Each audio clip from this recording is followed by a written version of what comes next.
तो आज बेहद खास दिन है। देश के खर्चों का लेखा जोखा आने वाला है। मोदी सरकार की तीसरी पारी का पहला पूर्ण बजट है और अब से तकरीबन 3 घंटे बाद वित्त मंत्री निर्मला सीतारमण आम बजट पेश करेंगी। पीएम मोदी ने यह कहकर उत्सुकता जगा दी है कि मिडिल क्लास पर मां लक्ष्मी का वरदान रहे। इसे यह माना जा रहा है कि इस बार बजट में मिडिल क्लास को सौगात मिल सकती है, टैक्स स्लैब में राहत हो सकती है। ऐसा भी लग रहा है कि सरकार महंगाई और टैक्स के मोर्चे पर लोगों को कई बड़ी राहत देने का ऐलान कर सकती है।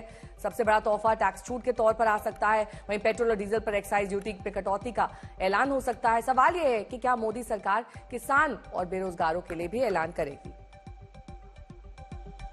7 संकेत आपको दिखा देते हैं जो इस बजट को लेकर मिल रहे हैं। टैक्स छूट में बड़ा इजाफा हो सकता है, 10 लाख तक इसका दायरा बढ़ाया जा सकता है। पेट्रोल डीजल सस्ता हो सकता है अगर एक्साइज ड्यूटी घट जाती है। किसान सम्मान निधि बढ़ जाएगी, जो मौजूदा राशि है उसे बढ़ा दिया जाएगा। इसके अलावा एकीकृत रोजगार नीति, हेल्थ बजट में बढ़ोतरी हो सकती है, यानी कि सेहत को लेकर सरकार महत्वपूर्ण ऐलान कर सकती है। घर खरीद पर ज्यादा ब्याज छूट दी जा सकती है। मोबाइल इंपोर्ट ड्यूटी में कमी आ सकती है, यानी कि मोबाइल सस्ते हो सकते हैं। वहीं 5 चुनौतियां जो निर्मला सीतारमण के सामने है। सबसे पहली है महंगाई, जिसको लेकर लगातार विपक्ष सरकार को घेरता है। दूसरा है रोजगार की रोजगार सृजन नहीं हो रहा है सरकार में। धीमी वेतन वृद्धि है, यानी कि जो पहले वेतन 5 साल पहले मिलता था वही अभी बना हुआ है। वित्त राज्य मंत्री पंकज चौधरी इस वक्त पहुंच गए हैं वित्त मंत्रालय। मेरी सहयोगी ऐश्वर्या पालीवाल वहां पर मौजूद है। ऐश्वर्या, क्या हालचाल देख पा रही हैं आप वहां पर? देखिए, मैं आपको बता दूं नेहा, जस्ट अभी 1 मिनट पहले पंकज चौधरी जो MOS हैं, फाइनेंस मिनिस्टर, वो यहां से अभी अंदर गए हैं और अब हमें उम्मीद है अगले 2 से 3 मिनट के अंदर फाइनेंस मिनिस्टर निर्मला सीतारमण भी अंदर आ जाएंगी। देखिए, जो फाइनल होता है, जो डॉक्यूमेंटेशन लेना होता है, वो अंदर लिया जाता है और उसके बाद यहीं पे जो आपको सामने पोर्च नजर आ रहा है, यहाँ पे जितने भी ऑफिसर्स हैं, निर्मला सीतारमण यहाँ पर आएंगी, वो बही खाता दिखाएंगी। लाल रंग का बही खाता जो कि टैब है, जो कि मोदी सरकार ने अपने पिछली बार कहा था कि इस बार पेपर से आपको टैब पे मूव करना है, तो वो सब चीजें जो है वो आपको यहाँ नजर आएंगी। बट उस बही खाते में क्या है नेहा, बड़ा सवाल इस समय यही है, क्या मैं और आप 11 बजे के बाद मुस्कुराएंगे? ये बड़ा सवाल है। ठीक है, तो स्पीच बताएगी वित्त मंत्री की। हर बार उम्मीद भरी नजरें रहती हैं। कई बार जो सबसे अच्छा हिस्सा होता है वो स्पीच के आखिर में आता है और खास तौर पर इनकम टैक्स का जो पोर्शन होता है वो अमूमन यही देखा गया है कि बजट में सबसे आखिर में उस पर ऐलान किया जाता है कि कितनी राहत, कितनी छूट मिल रही है। तो एक बार हम आपको ये भी दिखा देते हैं कि क्या वाकई कल जिस तरह के संकेत प्रधानमंत्री ने दिए हैं उसको लेकर आज ऐलानों में मोहर लग सकती है या फिर नहीं। यानी कि 5 लाख तक की जो छूट है उस पर अब आगे छूट का दायरा और बढ़ाया जा सकता है, यानी कि 10 लाख तक आयकर मुक्त आपकी इनकम होगी।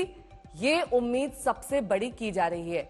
वहीं 15 से 20 लाख वाली आय पर भी टैक्स छूट संभव है, ये माना जा रहा है। हालांकि अब मिडिल क्लास के दायरे में कौन लोग आते हैं, इसको लेकर भी एक बड़ा सवाल है और एक बड़ी बहस भी छिड़ी हुई है। ऐश्वर्या मेरी सहयोगी लगातार बनी हुई है। ऐश्वर्या, वो हर साल हम जो तस्वीरें दिखाते हैं ना, और आज तक ने वो कार्यक्रम भी किया है, बजट का हलवा।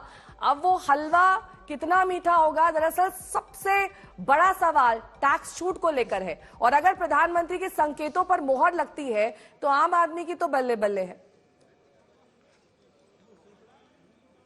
बिल्कुल पूरी तरीके से इस बार हो सकता है कि हलवा हमारे और आपके लिए बहुत मीठा हो, क्योंकि देखिए हमने देखा है पिछले कई सालों में फाइनेंस मिनिस्ट्री का ये मानना था कि बहुत ज्यादा देने की जरूरत नहीं है, पॉलिसीज पे ज्यादा इम्पैक्ट रहा है। कोशिश ये की गई है कि जो पॉलिसी है उसको इस तरीके से बनाया जाए कि लोगों को मदद मिले। लेकिन हो सकता है इस बार डायरेक्ट जो है मदद मिले हमें, क्योंकि कहीं ना कहीं सरकार को इस बात का एहसास है, सरकार को ये नजर आ रहा है और हमें और आपको भी फील हो रहा है कि इन्फ्लेशन बढ़ चुका है। हमारी और आपकी जेब के अंदर जो पैसा बचता था, जो सेविंग्स है, उसके ऊपर भी बड़ा इम्पैक्ट पड़ा है। तो कहीं ना कहीं इन सब चीजों को लेकर सरकार को पता है कि उन्हें किस डायरेक्शन में बढ़ना है, बट क्या वो उस डायरेक्शन में बढ़ेंगे या वो और थोड़ा इंतजार करेंगे, ये इस समय नेहा बड़ा सवाल है।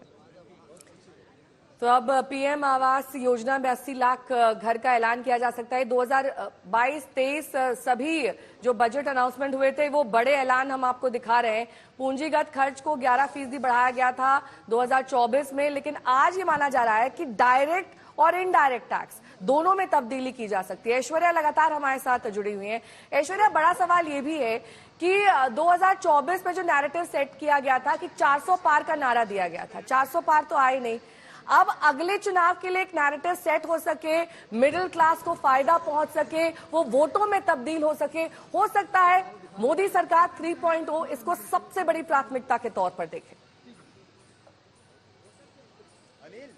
बिल्कुल हो सकता है, क्योंकि कहीं ना कहीं पिछले कई सारे बजट में आपने देखा था कि पॉलिसी के ऊपर इम्पैक्ट रखा गया था। लेकिन देखिए, प्रधानमंत्री नरेंद्र मोदी एक बात बार बार बोल चुके हैं, 240 आने के बाद भी वो यही बात बोलते रहे कि 2047 तक डेवलपिंग से डेवलप नेशन तक बढ़ के जाना है आपको। लेकिन उसके लिए जरूरी है कि हमारे और आपकी जेब के अंदर पैसा हो, ताकि हम उसको आगे खर्च कर सके, क्योंकि वो पूरा चक्का है, उस चक्के का जो घूमना है वो बहुत जरूरी है। तो फिर इसीलिए इस बार जो संकेत आ रहे हैं वो ये है कि पॉकेट में ज्यादा पैसा होगा तो फिर वो जो चक्का है वो आराम से घूमेगा, और कहीं ना कहीं सरकार लोगों को ये बोलेगी कि जो आपकी दिक्कतें हैं, जो आपकी तकलीफें हैं, वो हम सुन रहे हैं और हम उसके ऊपर आगे की तरफ बढ़ रहे हैं। और यही कारण है, इतनी बड़ी हिंट देखिए नेहा, इतने सालों से हमने सुना है प्रधानमंत्री नरेंद्र मोदी 24 घंटे पहले अमूमन नहीं देते हैं, लेकिन इस बार दी, तो कहीं ना कहीं एक संकेत है, और उसी संकेत से नेहा हमारी और आपकी उम्मीद भी जुड़ी है। ठीक है, अब बने रहिए हमारे साथ। उम्मीद करती हूँ कि आपकी ये मुस्कुराहट और ज्यादा बढ़ जाए। ऐश्वर्या, बजट की तस्वीर राष्ट्रपति के अभिभाषण में भी दिखाई दी है,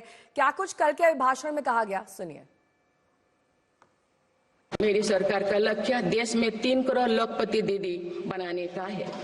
आज 1 करोड़ 15 लाख से भी अधिक लखपति दीदी एक गरिमामयी जीवन जी रहे हैं। मेरी सरकार ने डिजिटल टेक्नोलॉजी को सामाजिक न्याय और समानता के एक टूल के तौर पर इस्तेमाल किया है। डिजिटल पेमेंट कुछ लोगों या कुछ वर्गों तक सीमित नहीं है। भारत में छोटे से छोटा दुकानदार भी इस सुविधा का लाभ उठा रहे हैं। आज हमारा युवा स्टार्टअप स्पोर्ट्स से लेकर स्पेस तक हर फील्ड में देश का नाम रोशन कर रहे हैं। माय भारत पोर्टल के जरिए लाखों युवा राष्ट्र निर्माण के कार्य से जुड़ रहे हैं। हाल ही में मेरी सरकार ने सरकारी कर्मचारियों के कल्याण के लिए 8वें वेतन आयोग के गठन का निर्णय लिया है। और अब अलग अलग सेक्टर्स के कुछ विशेषज्ञों की जुबानी सुनिए कि उनको इस बार के बजट से क्या उम्मीदें हैं। देखिए, मेरे हिसाब से बजट में अगर सरकार अब इन्वेस्टर्स को कहीं ना कहीं कुछ रिलैक्सेशन दे, टैक्सेशन पॉलिसीज के अंदर कुछ अपडेट्स करे, और इंफ्रास्ट्रक्चर के अंदर कहीं ना कहीं इन्वेस्टमेंट बढ़ानी पड़ेगी सरकार को, तभी उससे एक बूस्ट मिलेगा। और इन्वेस्टर्स फ्रेंडली कुछ इकोसिस्टम को क्रिएट करने की जरूरत है। ग्लोबल इन्वेस्टर्स को अट्रैक्ट करने के लिए और बेटर एक इकोसिस्टम बना के देने की जरूरत है। स्टार्टअप्स को कहीं ना कहीं और ज्यादा सपोर्ट करने की जरूरत है। जिस तरीके से आज बाकी कंट्रीज के अंदर इस समय अगर हम बात करें कंपैरेटिवली, बहुत सारी कंट्रीज जिस तरीके से टैक्स लिबर्टीज अपने इन्वेस्टर्स को देती हैं, अपनी कंट्री के अंदर अपने लोगों को, सिटीजन को देती हैं, उससे बहुत बड़ा अट्रैक्शन आता है इंटरनेशनल इन्वेस्टमेंट का। और कहीं ना कहीं जितना बड़ा इन्वेस्टमेंट इंटरनेशनल मार्केट से इंडियन इकोसिस्टम में आएगा, उतनी ज्यादा स्ट्रेंथ शेयर मार्केट को, स्टॉक मार्केट को देखने में मुझे लगता है मिल सकती है। 2-3 चीजें हैं जो हमें लगती है कि अगर सरकार इस बार करे तो टैक्स पेयर्स को और इन्वेस्टर्स को कुछ रिलीफ मिल सकता है। सबसे बेसिक चीज जो है वो है कि मिनिमम स्लैब को आप इंक्रीज कर दो। नए रेजिम में जैसे अभी 3 लाख है तो उसको सरकार को बढ़ा देना चाहिए। स्टैंडर्ड डिडक्शन को बढ़ाना चाहिए। कारण ये है कि धीरे धीरे टैक्स पेयर का बेस भी देश में बढ़ रहा है, तो अगर उसको हम ध्यान में रखते हैं तो अभी स्कोप ये बनता है कि कुछ और रिलीफ टैक्स पेयर्स को उस तरह से डायरेक्टली दिया जाए, नंबर 1। दूसरी चीज ये हमें लगता है कि टर्म इंश्योरेंस और हेल्थ इंश्योरेंस पे जो जीएसटी अभी एप्लीकेबल है उसको भी रिविजिट करना चाहिए गवर्नमेंट को, क्योंकि आज के दिन term insurance and health insurance necessity है। आज भी मैक्सिमम मिडिल क्लास हाउसहोल्ड्स जो हैं उनके पास में हेल्थ की इमरजेंसीज कवर करने के पैसे नहीं है। तो जब हम बोलते हैं कि ये सारी चीजें आज भी जरूरी हैं, तो उस पर 18% जीएसटी देकर एक मिडिल क्लास फैमिली को इंश्योरेंस लेना काफी भारी पड़ जाता है।